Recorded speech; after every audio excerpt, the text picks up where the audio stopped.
Maka dalam kesempatan ini saya nggak akan panjang lebar. Saya mengingatkan kita semua bahwa kita memasuki era 5.0. Bukan lagi 4.0. Sudah lewat itu 4.0.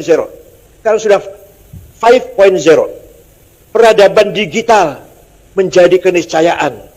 Gaya hidup berubah dan ketergantungan terhadap teknologi memaksa kita harus bebenah diri, harus istihad, harus kreatif, harus cerdas, harus tanggap dengan segala perubahan. Mutsaqaf, mari kita kejar. Kita masih ketinggalan jauh dalam hal ini. Alhamdulillah tadi saya saksikan peluncuran apa tadi? IC. Mudah-mudahan ini merupakan bukti buat Tambak Beras mengejar ketinggalan atau tidak mau ketinggalan, walaupun masih jauh dari yang kita harapkan kalau dibanding dengan kemajuan yang ada di luar negeri. Yang kedua yang kita prihatinkan adalah bagaimana karakter, kepribadian, jati diri dan kedaulatan bangsa menghadapi ancaman tantangan baru. Di saat negara-negara menjadi borderless tanpa batas dan keterbukaan komunikasi dan informasi memungkinkan manusia menjadi komunitas global. Kita ini nanti menjadi manusia yang komunitas global kita ini. Manusia global. Yaitu apa? Sehingga narasi radikalisme dan liberalisme mampu masuk secara intensif ke dalam setiap pribadi melalui berbagai platform. Karena kita hidup di era globalisasi, sangat mudah seseorang terpengaruh oleh radikalisme atau liberalisme atau sekularisme. Kita mudah sekali terpengaruh oleh radikalisme bahkan sampai terorisme atau liberalisme sampai ke sekularisme, bahkan sampai ateis barangkali.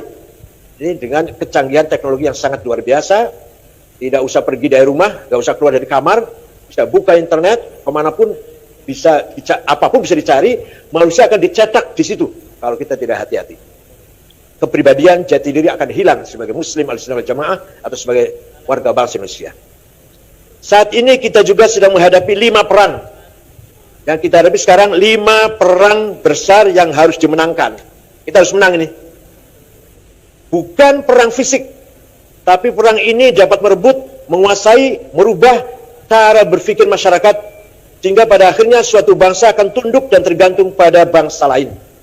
Bukan perang fisik, tapi perang pengaruh. Ini namanya perang peradaban, yang dicetuskan oleh Samuel Huntington tahun 80-an, tahun 87 persisnya. Bahwa nanti perang yang akan datang adalah perang peradaban, perang hadarah, class civilization. Itu lebih bahaya daripada perang fisik. Dan ini sudah terbukti di Timur Tengah. Sudah terjadi di Timur Tengah. Negara yang tercabik-cabik, masyarakat yang rusak, hancur, eksistensial kepribadiannya, karena tidak mampu menghadapi perang peradaban, perang budaya. Sehingga faktor suku dan faktor agama itu menjadi faktor sebabnya perang saudara. Sudah 40 tahun di Timur Tengah perang saudara. Sudah 40 tahun sesama Islam, sama Arab. Coba. Alhamdulillah Indonesia tidak seperti itu. Nah, perang tersebut adalah yang 5 tadi. 1, perang kebudayaan pop. Bangun tidur sampai tidur. Orang dijejeli konten film, musik, game, animasi, dan lain-lain. Coba. Ya kalau kita orang tua barangkali sudah nggak kober lah ya. Seperti saya sudah nggak bisa itu. Nggak kober lah. Tapi yang muda-muda ini cucu kita seperti apa nanti? Dari pagi sampai pagi lagi. Dari bangun tidur sampai tidur lagi. Yang dilihat adalah film, musik, game. Dari cucu saya yang kecil sudah itu pegangannya. Dilarang sudah nggak bisa lagi. Sulit untuk dilarang. Paling-paling diarahkan sedikit bisa. Yang kedua, perang digital. Semua negara memproduksi platform digital untuk menciptakan ketergantungan dan memotret perilaku dan algoritma bangsa lain agar selalu dalam kendali. Jadi negara besar ini bagaimana mengupayakan bisa menguasai segalanya, menguasai negara kecil, negara berkembang, segalanya, termasuk database. Jangan dikira ini masalah kecil. Ini data kita yang 270 juta sudah bocor, sudah dikuasai oleh luar negeri. Ada sekian rakyat Indonesia yang sarjana sekian, yang awam sekian, petani sekian, pedagang sekian, yang profesi sekian, profesional sekian, yang masih pengangguran sekian, buta huruf sekian, yang kaya sekian, kelas menengah sekian, kelas bawah sekian. Sudah bocor semua data itu. Ini menjadikan kita nanti, ya mudah-mudahan tidak terjadi, kita akan tergantung pada negara lain yang menguasai database tersebut. Kita akan tergantung. Sudah kita nggak bisa lagi mandiri lagi. Ini namanya perang digital. Kemudian, nah ini, dengan adanya COVID-19, ini ada perang baru ini, perang biologi, perang vaksin. Negara yang mampu memproduksi vaksin akan menjadi pemenang dalam perang ini. Negara yang tidak mampu, hanya mengimpor saja, itulah yang negara yang kalah. Padahal pandemi COVID-19 ini sudah sudah bervarian, sudah muncul lebih ganas lagi. Karena Delta itu lebih ganas, lebih cepat menular, dan lebih ganas daripada COVID-19 yang semula. Ini membutuhkan vaksin yang canggih lagi, lebih canggih lagi, lebih canggih lagi. Kita belum mampu memberi vaksin yang tahap pertama, penyakitnya atau pandeminya sudah meningkat ke level yang ketiga.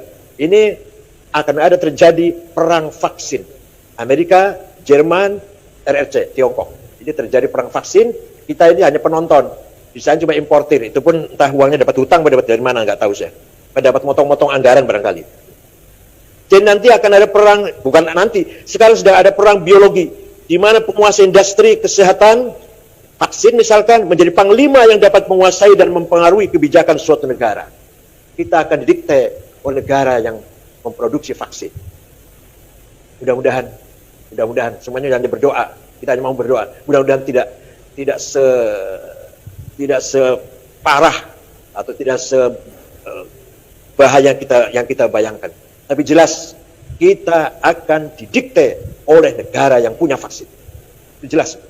Sejauh mana pengaruhnya, itu nanti kita lihat nanti. Yang kelima, perang makanan, air dan energi. Siapa yang memiliki sumber-sumber makanan, air dan energi, maka akan mampu menjadi penguasa global.